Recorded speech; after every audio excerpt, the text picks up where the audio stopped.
শবে বরাত মুক্তির রজনী বা মধ্য শাবানের রাতে আল্লাহ রসুল সাল্লাল্লাহু আলাইহি সাল্লাম রাত্রি জাগরণ করেছেন এবং দীর্ঘ আমলে মশগুল ছিলেন।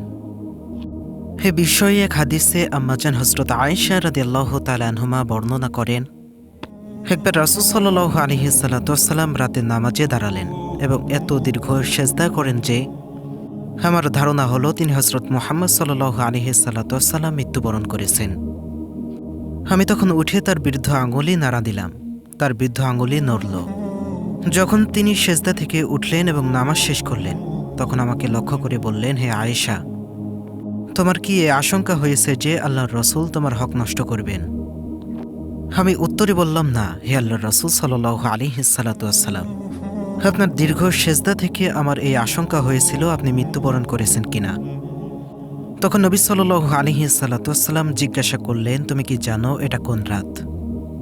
আমি বললাম, আল্লাহ তার রাসূল সাল্লাল্লাহু আলাইহি সাল্লাম ভালো জানেন। রাসূল সাল্লাল্লাহু আলাইহি সাল্লাম তখন ইরশাদ করলেন, এটা হলো অর্ধ শাবানের রাত, শবে বরাত। আল্লাহ তাআলা অর্ধ শাবানের রাতে তার বান্দার প্রতি মনোযোগ দেন এবং ক্ষমা প্রার্থনাকারীদেরকে ক্ষমা করেন এবং অনুগ্রহ প্রার্থীদের জন্য অনুগ্রহ করেন এবং পোষণকারীদের ছেড়ে দেন তাদের অবস্থাতেই।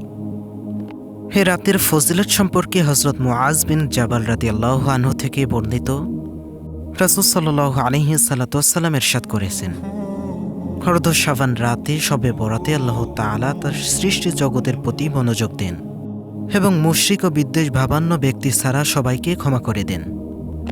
হে রাত সম্পর্কে হযরত ইবনে ওমর রাদিয়াল্লাহু আনহু বলেন, 5টি রাত এমন আছে যে রাতে দোয়া ফিরিয়ে দেওয়া হয় না। জুমার রাত, রজবের প্রথম রাত, শাবানের 14 তারিখ রাত, 2 ঈদের রাত। এই দিন রাতে ইবাদত করে পরের দিন রোজা রাখার কথা বলা হয়েছে হাদিসে।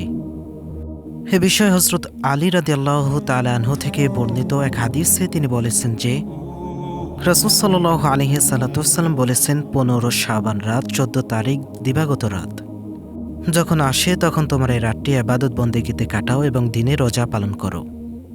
শাবান মাসে 14 তারিখ দিবাগত রাতকে শবে বরাত বলা হয়। শবে বরাত কথাটি ফার্সি থেকে এসেছে। শব মানে রাত এবং বরাত মানে মুক্তি। শবে বরাত অর্থ মুক্তির রাত। শবে বরাতের আরবি অর্থ হল লাইলাতুল বারাআত। হাদিস শরীফে শাবান মাসের মধ্য দিবসের রজনী বলা হয়েছে। কোরআনুল কারিমে এসেছে, হামিম, শপথ উজ্জ্বল কিতাবের, নিশ্চয় আমি তা নাজিল করেছি এক বরকতময় রাতে, নিশ্চয় আমি ছিলাম সতর্ককারী, যাতে সব গুরুত্বপূর্ণ বিষয় নির্ধারিত হয়। হ্যাঁ, নির্দেশ আমার তরফ থেকে, নিশ্চয় আমি দূত পাঠিয়ে থাকি। মুফাসসিরগণ বলেন, এখানে লাইলাতুল মুবারক বা বরকতময় রজনী বলে শাবান মাসে পূর্ণিমার রাতকেই বোঝানো হয়েছে। নবীজি সাল্লাল্লাহু আলাইহি সাল্লাম বললেন, এটা অর্থ হলো শাবানের রাত। এ রাতে আল্লাহ তাআলা তার বান্দাদের প্রতি মনোযোগ দেন, ক্ষমা প্রার্থনাকারীদের ক্ষমা করে দেন, অনুগ্রহ প্রার্থীদের জন্য অনুগ্রহ করেন আর বিদ্বেষ পোষণকারীদের তাদের অবস্থাতেই ছেড়ে দেন। হাদিস শরীফে আছে, হযরত মুআজ ইবনে জাবাল রাদিয়াল্লাহু আনহু থেকে বর্ণিত, নবী করিম সাল্লাল্লাহু আলাইহি সাল্লাম বলেছেন, আল্লাহ তাআলা অর্ধ শাবান রাতে মাখলুকাতের দিকে তার রহমতের দৃষ্টি দেন এবং মুশরিক ও বিদ্বেষ পোষণকারী ছাড়া সবাইকে ক্ষমা করে দেন। হযরত আয়েশা রাদিয়াল্লাহু তাআলা আনহা থেকে বর্ণিত হয়েছে, নবী সাল্লাল্লাহু আলাইহি সাল্লাম হে রাতে মদিনার কবরস্থানে বাইতুল বাকিতে এসে মৃতদের জন্য দোয়া এবং ইস্তিগফার করতেন। তিনি আরও বললেন, নবী সাল্লাল্লাহু আলাইহি সাল্লাম তাকে বলেছেন, এ রাতে বনী কালবের ভেড়া বকরির পশমের সংখ্যার পরিমাণের চেয়ে বেশি, তার চেয়েও বেশি সংখ্যক গুনাহগারকে ক্ষমা করে দেন। রাসূল সাল্লাল্লাহু আলাইহি সাল্লাম বলেন, যখন শাবানের মধ্য দিবস আসবে তখন তোমরা রাতে নফল ইবাদত করবে এবং দিনে রোজা পালন করবে। নবী করিম সাল্লাল্লাহু আলাইহি সাল্লাম বলেছেন, 14 শাবান দিবাগত রাত যখন আসে তখন তোমরা এ রাত ইবাদত বন্দেগীতে কাটাও এবং দিনে বেলায় রোজা রাখো, কেননা এদিক সূর্যাস্তের পর আল্লাহ তাআলা দুনিয়ার আসমানে নেমে আসেন এবং আহ্বান করেন, কোনো ক্ষমা প্রার্থনাকারী আসো কি, আমি তোমাকে ক্ষমা করব। কোনো রিজিক প্রার্থনাকারী আসো কি, আমি তোমাদেরকে রিজিক দেব। কোনো বিপদগ্রস্ত ব্যক্তি আসো কি, আমি তোমাদেরকে বিপদগ্রস্ত থেকে হেফাজত করব।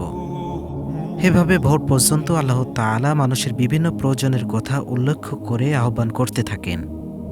শবে বরাত সম্পর্কে সরাসরি কোরআনে কোনো আলোচনা নেই, তবে মুফাসসিরগণ মনে করেন যে সূরা দুখান 3 থেকে 4 নম্বর আয়াতে ইঙ্গিত রয়েছে। এ সম্পর্কে কোরআনে বলা হয়েছে, আমি একে কোরআন এক বরকতময় রাতে নাজিল করেছি। নিশ্চয় আমি সতর্ককারী। সে রাতে প্রত্যেক গুরুত্বপূর্ণ বিষয় স্থিরকৃত হয়।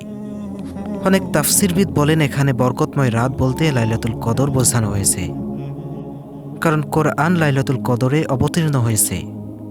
তবে কিছু স্কলারশিপ মনে করেন এটি শবে বরাতের রাতও হতে পারে, কারণ এই রাতেও আল্লাহ তাআলা বান্দাদের ভাগ্য নির্ধারণ করেন। শবে বরাতের আমলও করণীয়। এক নফল নামাজ পড়া।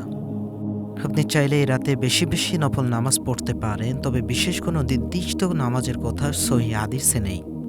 2 কোরআন তেলাওয়াত করা, এটি অন্যতম সেরা ইবাদত। তওবা ও ইস্তিগফার করা, এ রাতে আন্তরিকভাবে তওবা করলে আল্লাহ সুবহানাল্লাহু তাআলা গুনাহ মাফ করে দেন। দরুদ শরীফ পড়া, বেশি বেশি দরুদ শরীফ পড়া উত্তম। 15 শাবান রোজা রাখা, হাদিসে এসেছে রাসূল সাল্লাল্লাহু আলাইহি সাল্লাম শাবান মাসে বেশি বেশি রোজা রাখতেন। কবর জিয়ারত করা, যেহেতু নবী সাল্লাল্লাহু আলাইহি সাল্লাম এই রাতে বাইতুল বাকিতে গিয়েছিলেন, তাই আমরা চাইলে কবরবাসীদের জন্য দোয়া করতে পারি।